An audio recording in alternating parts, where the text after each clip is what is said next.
ആലപ്പുഴയിൽ നടൻ സിദ്ദീഖ് UDF സ്ഥാനാർത്ഥിയായേക്കും എന്ന നിലയിലുള്ള സൂചനകൾ പുറത്തുവരുന്നു. നേതൃത്വത്തിന്റെ പരിഗണനയിൽ ആദ്യ പേര് സിദ്ദീഖിൻ്റെതാണ്. നിഷ്പക്ഷ വോട്ടുകൾ സമാഹരിക്കാൻ സിദ്ദീഖിനാകുമെന്നാണ് നേതൃത്വം പ്രതീക്ഷിക്കുന്നത്. കണ്ണൂരിൽ കെ ജയന്തും UDF സ്ഥാനാർത്ഥിയാകാനുള്ള സാധ്യതകൾ തെളിയുന്നു. അമൽ തേനമ്പറമ്പിൽ വിവരങ്ങളുമായി തിരുവനന്തപുരത്ത് നിന്ന് ചേരുന്നുണ്ട്. അമൽ, ഇനി അങ്ങോട്ട് അല്ലേ ഇത്തരം വാർത്തകളുടെ ഒരു ഒഴുക്കാണ് പ്രതീക്ഷിക്കേണ്ടത്. ആരൊക്കെയാകും ഒന്നും ഉറപ്പിക്കാറായിട്ടില്ല എങ്കിൽ പോലും പലരുടെയും സാധ്യതകൾ ഇങ്ങനെ തെളിഞ്ഞു വരുന്നു. സിദ്ദീഖ് കഴിഞ്ഞ നിയമസഭാ സമയത്തും അദ്ദേഹത്തിൻ്റെ പേരൊക്കെ ഇങ്ങനെ പലവട്ടം പറഞ്ഞു കേട്ടതാണ്. സിദ്ദീഖ് വരുമോ? UDFിൻ്റെ തിരഞ്ഞെടുപ്പ് പ്രചരണ വേദികളിലെ ഒരു സ്ഥിരം സാന്നിധ്യമായിരുന്നു ഇടയ്ക്ക് സിദ്ദീഖ്. കഴിഞ്ഞ തെരഞ്ഞെടുപ്പിലും സിദ്ദീഖ് മത്സരിക്കും എന്നുള്ള തരത്തിൽ ചില ചർച്ചകൾ നടന്നുവെങ്കിൽ കൂടി അങ്ങനെ ഒരു മത്സരമുണ്ടായില്ല. പക്ഷേ ഇത്തവണ ആലപ്പുഴയിൽ സിദ്ദീഖ് സ്ഥാനാർത്ഥിയാകും എന്നുള്ളതാണ് മനസ്സിലാക്കാൻ കഴിയുന്നത്. നേതൃത്വത്തിൻ്റെ പരിഗണനാ പട്ടികയിൽ ഏറ്റവും ആദ്യമുള്ളത് സിദ്ദീഖാണ്. അതിന് ഏറ്റവും പ്രധാനപ്പെട്ട കാരണം രണ്ടുപേർ, അതായത് രണ്ട് പുതിയ ആളുകളെ കണ്ടെത്തേണ്ടതുണ്ട്. ഒന്ന് ആലപ്പുഴയിൽ കഴിഞ്ഞ തവണ തോറ്റുപോയ സീറ്റാണ്, ഷാനിമോൾ ഉസ്മാനായിരുന്നു സ്ഥാനാർത്ഥി. അതോടൊപ്പം തന്നെ കണ്ണൂരിൽ കെ സുധാകരൻ മാറും എന്ന് പറഞ്ഞിട്ടുണ്ട്.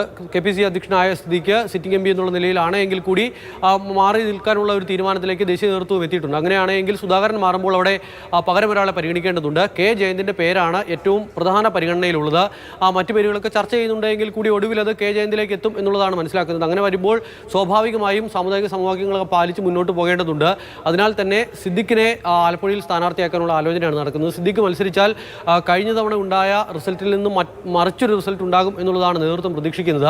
പ്രത്യേകിച്ചും ഈ അരൂരടക്കം ആലപ്പുഴ ടൗൺ അടക്കമുള്ള മേഖലകളിൽ സിദ്ദീഖിന് കൃത്യമായ സ്വാധീനം ചെലുത്താനാകുമെന്നും കഴിഞ്ഞ തവണ ആരിഫ് ഷാനിമോൾ ഉസ്മാനെ തോൽപ്പിച്ചത് 10,000-ൽ അധികം വരുന്ന വോട്ടുകൾക്കാണ്. ആ വോട്ട് തിരിച്ചു പിടിച്ച് വിജയിക്കാൻ കഴിയും എന്നുള്ളൊരു പ്രതീക്ഷയാണ് പങ്കുവയ്ക്കുന്നത്. മാത്രമല്ല സിദ്ദീഖിനെ സംബന്ധിച്ചിടത്തോളം ഒരു സിനിമാ നടൻ എന്നതിനപ്പുറത്തേക്ക് കോൺഗ്രസുമായി ഏറ്റവും അടുത്ത ബന്ധം പുലർത്തുന്ന, സജീവമായി നിൽക്കുന്ന ഒരാൾ എന്നൊരു സമീപനം കൂടിയുണ്ട്. അതിനാൽ തന്നെ സിദ്ദീഖിനെ മത്സരിപ്പിക്കുന്ന കാര്യത്തിൽ കാര്യമായ എതിർപ്പ് ഉയരാനുള്ള സാധ്യത കാണുന്നില്ല. പക്ഷേ ഷുക്കൂറിനെ പോലെ വളരെ പ്രധാനപ്പെട്ട ജില്ലയിലെ ഗ്രൂപ്പ് സംവിധാനം നിയന്ത്രിക്കുന്ന നേതാക്കളുണ്ട്.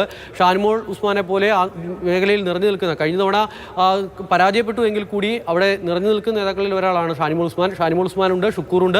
അങ്ങനെയുള്ള പേരുകളൊക്കെ പരിഗണിക്കുന്നുണ്ട്. അന്തിമ തീരുമാനത്തിലേക്ക് എത്തിയിട്ടില്ല എങ്കിൽ കൂടി സിദ്ദീഖിനെ മത്സരിപ്പിച്ചാൽ അതൊരു പൊതുചിത്രമായി മാറുമെന്നും അത് എല്ലായിടത്തും ഗുണം ചെയ്യും എന്നുമുള്ള ഒരു ധാരണയാണ് UDF നേതൃത്വത്തിനുള്ളത്. UDFിൻ്റെ യോഗം ചേരാനിരിക്കുന്നു. ലീഗുമായിട്ടുള്ള സീറ്റ് ചർച്ച 13-ന് നടക്കുകയാണ്. അതിനുശേഷം UDF ചേർന്ന് ഈ പറയുന്ന സീറ്റ് ധാരണയുണ്ടാകും. കോട്ടയം കേരള കോൺഗ്രസിന്, അതോടൊപ്പം തന്നെ 2 സീറ്റുകൾ ലീഗിന്. ആ ഒരു പ്രഖ്യാപനം വന്നാൽ ഒരുപക്ഷേ ഈ പറയുന്ന പേര് സംബന്ധിച്ച ചർച്ചകളിൽ കൂടുതൽ വ്യക്തതയുണ്ടാകും എന്നുള്ളതാണ് മനസ്സിലാക്കാൻ കഴിയുന്നത്. എന്തായാലും സിദ്ദീഖിൻ്റെ പേര് സജീവ ചർച്ചയിലേക്ക് വന്നിട്ടുണ്ട്, പ്രഥമ പരിഗണനയിലേക്ക് വന്നിട്ടുണ്ട്.